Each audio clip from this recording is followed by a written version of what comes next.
All right, welcome to the Violet Hour.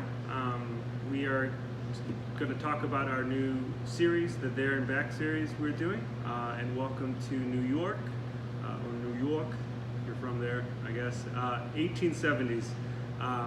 So we're going to go back to this time and place when it's really at the tail end of this golden era of pre-Prohibition style cocktails, which really were cemented in New York.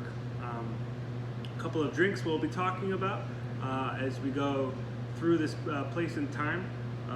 First and foremost, New York, Manhattan, crazy place where a lot of people were coming from around the world.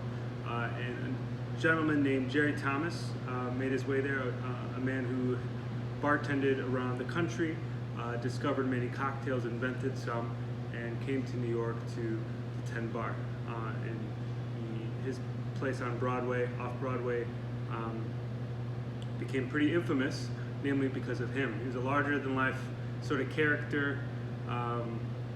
He called himself the Professor, Jerry Professor Thomas, and put out the first bar manual that we know of.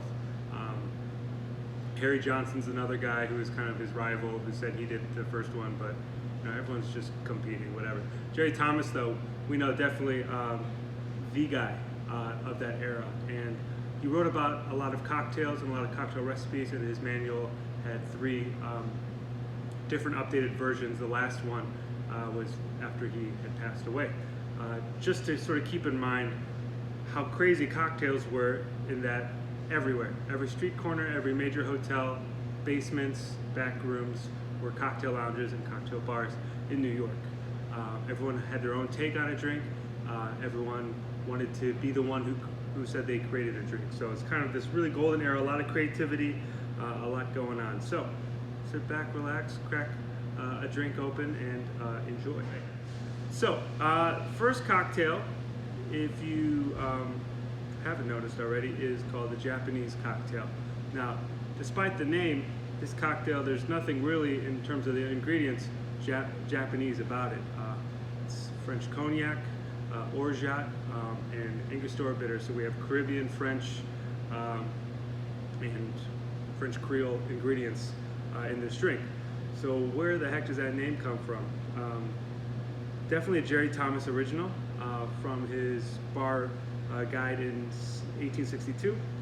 So there's been some speculation, but probably came from the first group of Japanese diplomats who came and visited the United States and came through New York. There's 76 samurai in this sort of entourage of Japanese diplomats. There was one, notably, his name was, he was called Tommy, 17-year-old samurai. And this samurai were from Japan at the time, was very isolated from the rest of the world, came to the West, came to New York, whole different world for them, right? Most of them were said to have been pretty stoic, but Tommy, the samurai, was different. 17 years old, used to blow kisses at girls in crowds, and was a man about town. Apparently very handsome gentleman. And there's even a polka song they discovered a couple of years ago about Tommy. It's called the Tommy Polka. Interesting, but he was said to frequent a couple times Jerry Thomas's bar.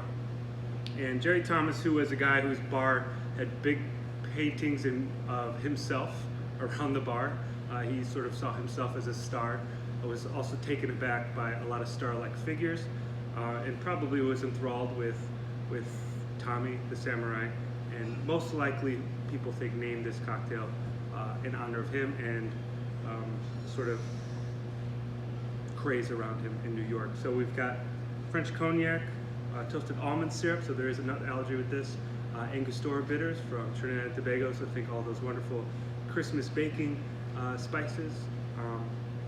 So very much a cognac almond old-fashioned.